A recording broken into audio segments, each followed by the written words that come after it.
एक समय की बात है, एक बार एक गांव में बारिश नहीं हुई, जिससे गांव में सूखा पड़ गया और किसानों की फसल बर्बाद हो गई, जिसके कारण वहां के लोगों की आर्थिक स्थिति बिगड़ गई। सूखा पड़ने के कारण इस गांव में तो कोई काम ही नहीं है। मैं किसी और गांव में जाकर काम ढूंढता हूँ। इतना कहकर मदन दूसरे गांव में पहुंच गया। वहां उसे उसका पुराना दोस्त प्यारेलाल मिला। अरे मदन, तुम यहाँ कैसे? किसी से मिलने आए हो या तुम्हारा कोई रिश्तेदार रहता है यहाँ? नहीं भाई, मैं यहाँ किसी से मिलने नहीं आया और ना ही मेरा कोई रिश्तेदार रहता है यहाँ। नहीं भाई, मैं तो फिर मदन, मैं तुम्हारे यहाँ आने का कारण जान सकता हूँ? अब क्या बताऊं भाई प्यारेलाल, हमारे गांव में इस बार किसी की भी फसल अच्छी नहीं हुई है, इसलिए गांव में कोई काम ही नहीं है, जिसके कारण मुझे यहाँ आना पड़ा। वैसे तुम क्या काम करते हो? हमारे गांव में एक सेठ जी हैं, मैं उनके खेत में काम करता हूँ। साथ ही साथ थोड़ी सी जमीन अपनी है, वह खेती कर लेता हूँ, जिससे परिवार का गुजारा हो जाता है।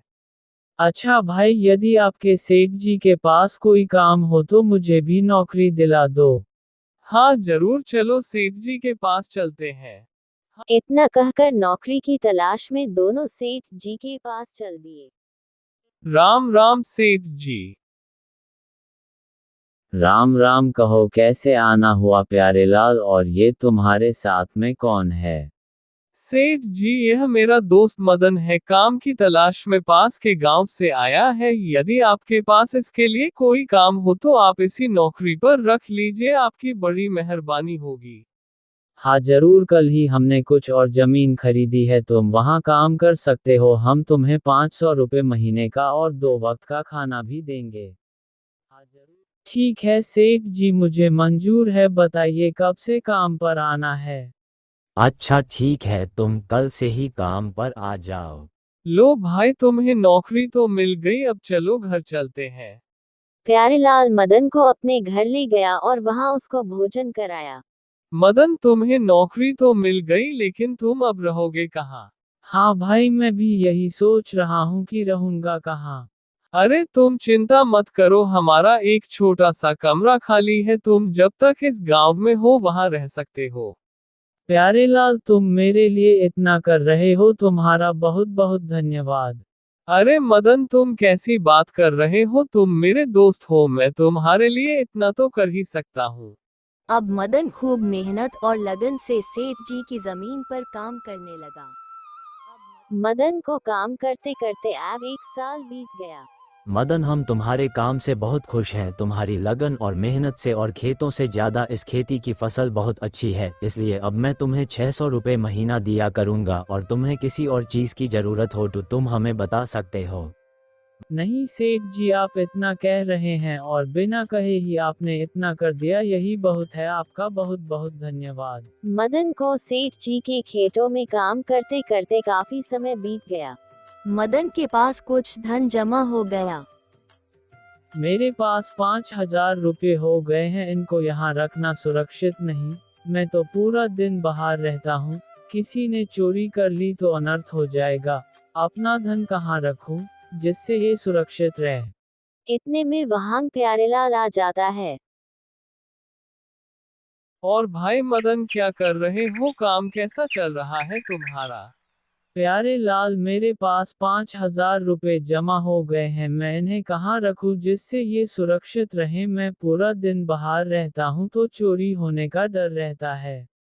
हाँ तुम सही कह रहे हो, इतना धन यहाँ रखना सुरक्षित नहीं। मैं तुम्हें ठाकुर साहब के पास ले चलता हूँ, उनके पास तुम्हारा धन सुरक्षित रहेगा। वे यही काम करते हैं, धन ब्याज पर देते हैं और अपने पास धन रख भी लेते हैं। उनकी हवेली पर पहरेदार रहते हैं, जिसमें चोरी होने का डर भी नहीं है। प्यारेलाल मदन को लेकर ठाकुर साहब की हवेली पर पहुंच गया। राम राम ठाकुर साहब, कैसे हैं आप? राम राम प्यारे लाल, कहो कैसे आना हुआ? ठाकुर साहब, ये मेरा दोस्त मदन है, इसको आपके पास अपना धन जमा कराना है। हाँ हाँ, बिल्कुल जमा कर सकते हो, हमारे पास तुम्हारा धन सुरक्षित रहेगा।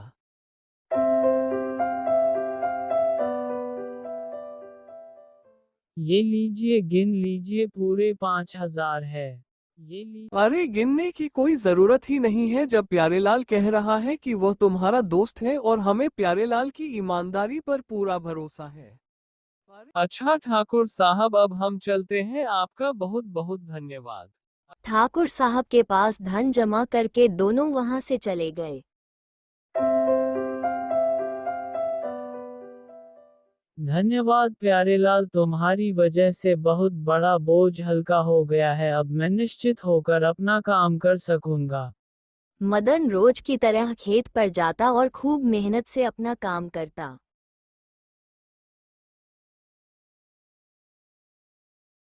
अब मदन को काम करते करते 2 साल बीत गए। उसके पास कुछ और धन जमा हो गया। मदन प्यारेलाल के पास पहुंच गया। प्यारेलाल, मेरे पास 7,000 रुपए जमा हो गए हैं और 5,000 ठाकुर साहब के पास हैं। सोच रहा हूँ अपने गांव वापस जाकर थोड़ी जमीन खरीद लूँ और उसी पर खेती करूँ। अरे वाह, ये तो बहुत बढ़िया बात है। चलो ठाकुर साहब से तुम्हारा धन वापस ले आते हैं। मदन और प्यारेलाल ठाकुर साहब से अपना धन वापस लेने के लिए पहुंच गए। राम राम ठाकुर साहब, कैसे हैं आप? राम राम कहो, कैसे आना हुआ प्यारेलाल? हाँ ठाकुर साहब, भगवान जी की कृपा से सब ठीक है। हमने आपके पास जो धन जमा किया था वही वापस लेने आए हैं। अच्छा, तुमने हमारे पास धन जमा किया था, लाओ कागजात दिखाओ, देखूं क्या हिसाब है। कैसी बात कर रहे हो ठाकुर साहब, आपने पैसे जमा करके कोई कागज नहीं दिए हमें। आप याद करने की कोशिश करो, मदन ने आपको 5,000 रुपए दिए थे। अरे कैसी बात कर रहे हो, बिना कागज पर लिखे मैं ना ही किसी को पैसा देता हूँ और ना ही लेता हूँ। मेरे पास दिन में जाने कितने लोग आते जाते हैं, अब मैं सबका हिसाब तो याद नहीं रख सकता और मुझे तो याद भी नहीं कि तुम कब आए थे पैसे जमा करने। ठाकुर साहब, आप ये गलत कर रहे हैं। मैं तो आपकी ईमानदारी पर विश्वास करके ही मदन को आपके पास लाया था। ठाकुर साहब, ऐसा मत करो, ये मेरी मेहनत की कमाई है। भगवान के लिए मेरा धन वापस कर दो। तुम दोनों अपनी बकवास बंद करो, सीधे तरीके से यहाँ से चले जाओ वरना धक्के मारकर बाहर निकलवा दूंगा। मदन और प्यारेलाल वहां से चले गए। ठाकुर साहब का मुनीम सब देख रहा था। मुझे माफ कर दो मदन, मैं ही तुम्हें यहाँ पर लेकर आया था। मेरी वजह से तुम्हारी सारी मेहनत की कमाई डूब गई। ऐसा मत कहो प्यारेलाल, तुमने आज तक कितना कुछ किया है मेरे लिए और तुम्हें क्या पता था कि ठाकुर बेईमान निकलेगा। तुम तो मेरे भले के लिए ही मुझे उसके पास लेकर गए थे। तुम चिंता मत करना, भगवान सब देख रहे हैं। भगवान तुम्हारे साथ अन्याय नहीं होने देंगे।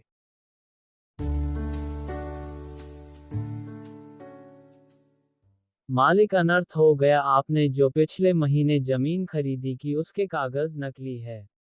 ये कैसे हो सकता है, हमने पूरे 50,000 रुपए देकर वो जमीन खरीदी थी। हमारे साथ धोखा हुआ है। मालिक, आपसे एक बात कहूँ, अगर आप बुरा ना माने तो। हाँ कहो, क्या कहना चाहते हो? कल मदन अपने पैसे लेने आया था तो आपने देने से इनकार कर दिया। आपने उसके 5,000 रुपए देने से मना किया। देखा, आज आपका 50,000 रुपए का नुकसान हो गया। कभी किसी की मेहनत की कमाई नहीं रखनी चाहिए।